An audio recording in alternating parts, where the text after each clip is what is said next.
silakan. Assalamualaikum warahmatullahi wabarakatuh. Selamat siang semuanya. Ide cerita ini bermula dari inspirasi guru aku berbicara dengan bayangan saya sendiri. Oh, oke. Ya, mungkin saya cerita sedikit ya. Silakan. Saat itu saya lagi liburan ke Labuan Bajo bersama salah satu teman saya beserta keluarganya. Dan saat itu kita mencoba mencari tahu tempat apa yang terpopuler yang ada di Labuan Bajo. Akhirnya saya dapat informasi itu di tempat hotel yang saya nginap, yaitu Hotel Local Collection yang pemiliknya adalah eksekutif produser kita adalah Bapak Mendiman. Oke.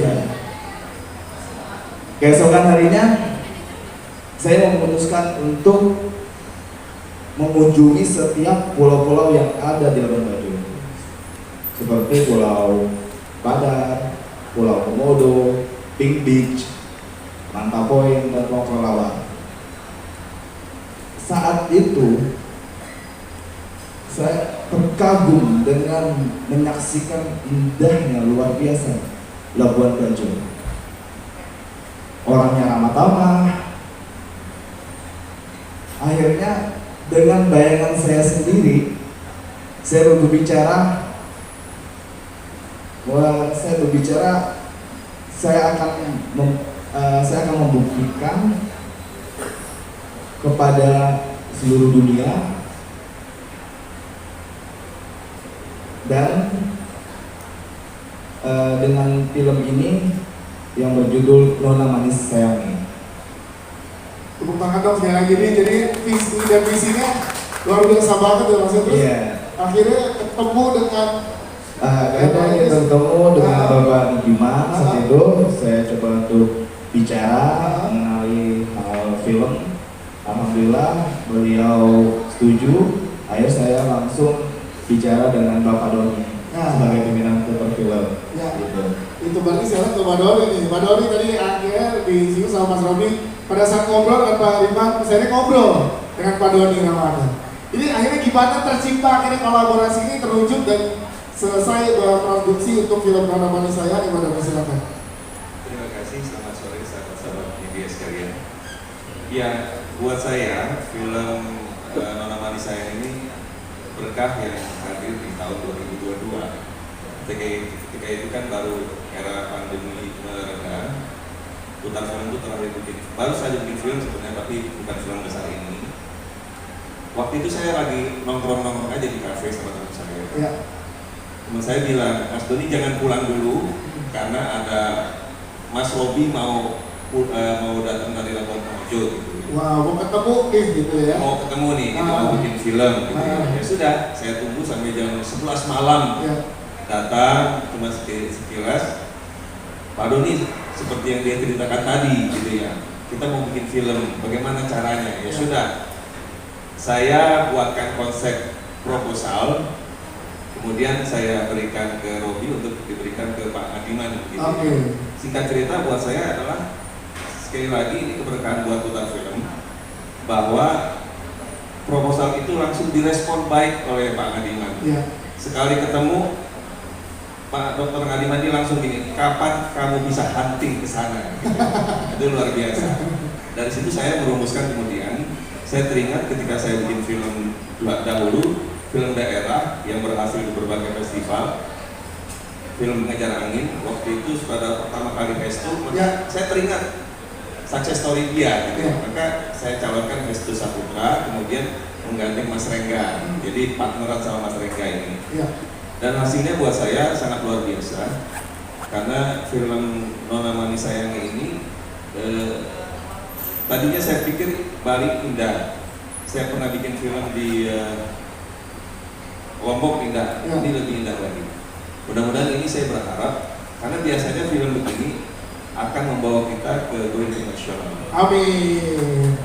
Ya, pengalaman yang saya dapati adalah kedutaan besar seluruh dunia yang ada Indonesia yang akan mengundang, karena itu mereka kan di bawah pemerintah Ya. semua di dalam mempromosikan Indonesia di luar negeri. Ya sekarang kan cuma berbicara tentang satu angle keindahan aja ya. Tadi seperti Mbak Miranda bilang, ada juga adat istiadatnya, tarinya seperti yang Pak Hadiman bilang, ada uang belisnya juga. Jadi ini memang lebih jauh mendalam lagi tentang Labuan Bajo, dan ini pas banget di mana teman-teman kita gak cuma di Indonesia, di luar negeri pun kangen dengan Labuan Bajo terutama ini.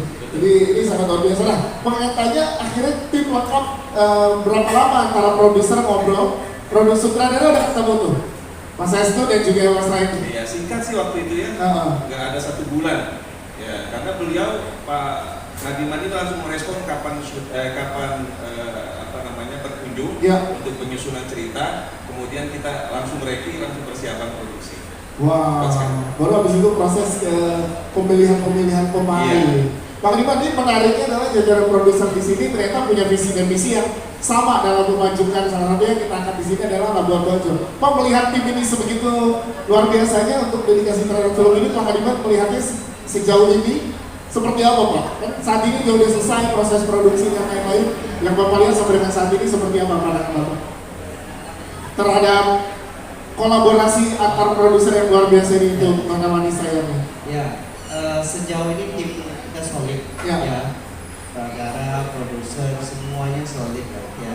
Sangat baik kerjasamanya dan harapannya film ini ditayang tentunya laku. Amin. Dan harapan saya ya, kita akan terus bikin film untuk pariwisata.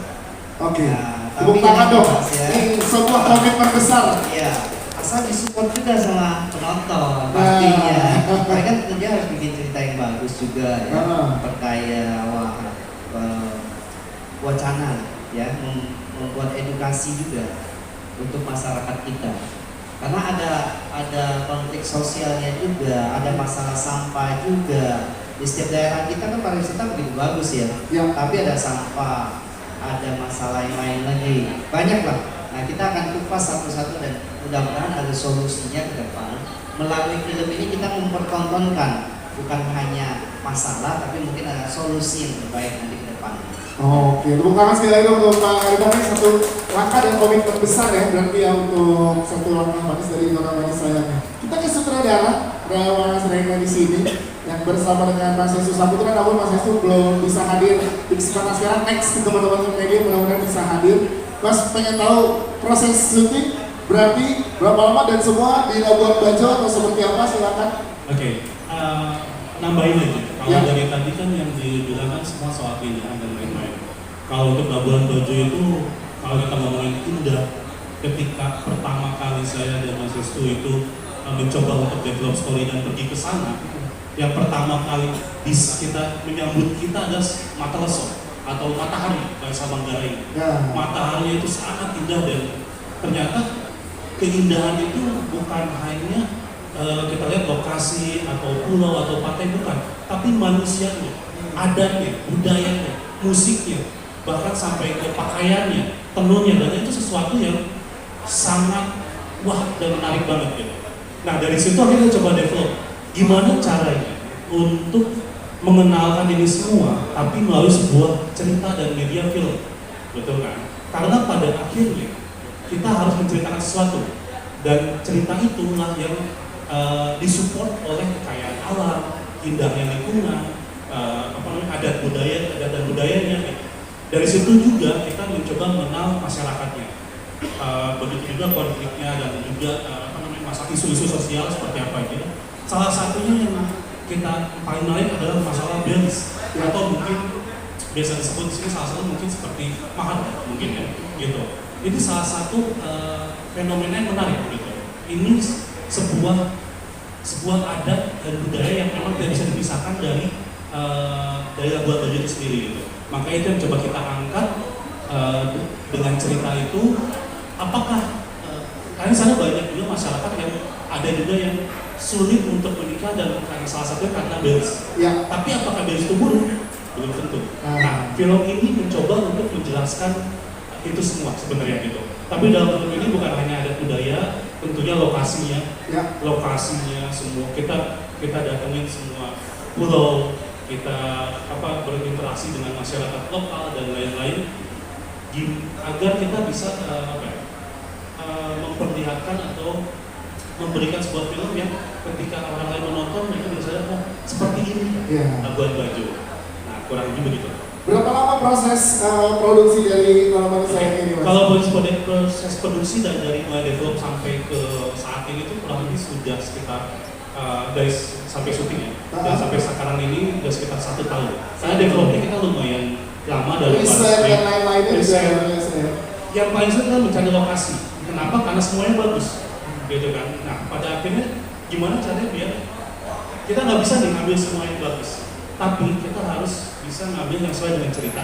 Akhirnya kita dapatkan beberapa lokasi yang tidak hanya tidak hanya turis luar tahu, atau maksudnya secara internasional tahu itu Bajo. Ada beberapa tempat seperti pasar, ya seperti perumahan daerah itu sesuatu yang bahkan sampai rumah-rumah tradisional pun kita coba masukkan ke dalam situ, ke dalam sebuah cerita itu gitu.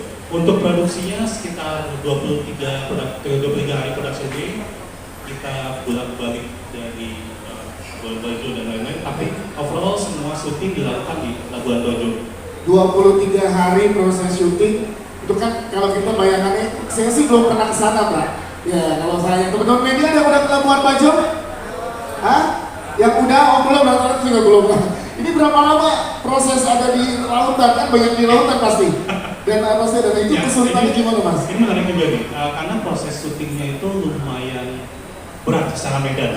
Bukan berarti berat kayak kita lagi perang atau bukan, tapi lokasinya ada yang kita naik ke Pulau Padar dan lain-lain. Bahkan kita menghabiskan waktu sekitar 7 hari di lautan.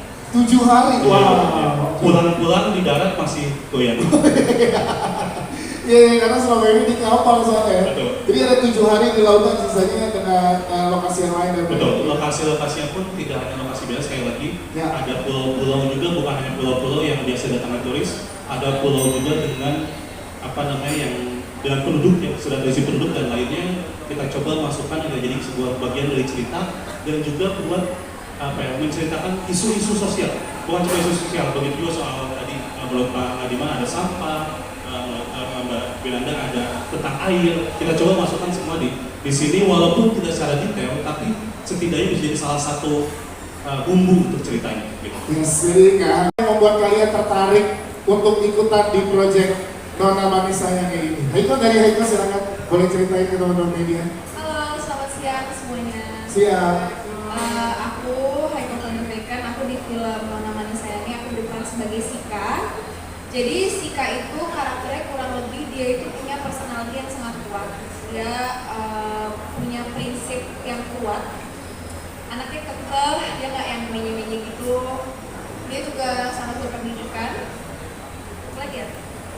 Kenapa tertarik ikut pada saat ditawarkan apa yang membuat Sarah itu? Oke, aku ikut tergabung di film ini deh. Gitu. Yang pertama stand out menurut aku soal film ini karena dia juga membawa budaya Labuan Bajo. Yeah. Itu yang menurut aku interesting. Terus aku suka karena ini menjadi sebuah tantangan buat aku untuk berperan sebagai orang Bajo. Yeah. Sedangkan aku nggak ada pengalaman sama sekali, jadi kayak aku bisa belajar. Terus juga aku interested karena kita harus bisa logatnya, dialeknya kayak orang PTT. Nah, jadi itu sih menurut aku pengalaman karakternya nanti kita akan tanya lagi ke masing-masing. Tapi luar biasa nih untuk ada di sini. Kita ke Pangeran sekarang, Pangeran. Kalau Pangeran di sini sebagai siapa? Karakternya seperti apa dan kenapa tertarik? Pangeran silakan.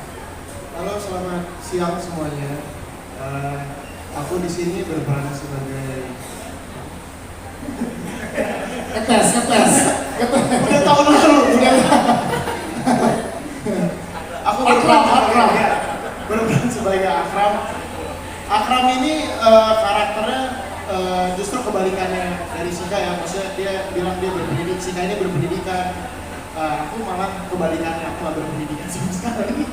Karena saya ini asli orang Bajonya, orang Bajo asli, ceritanya di situ.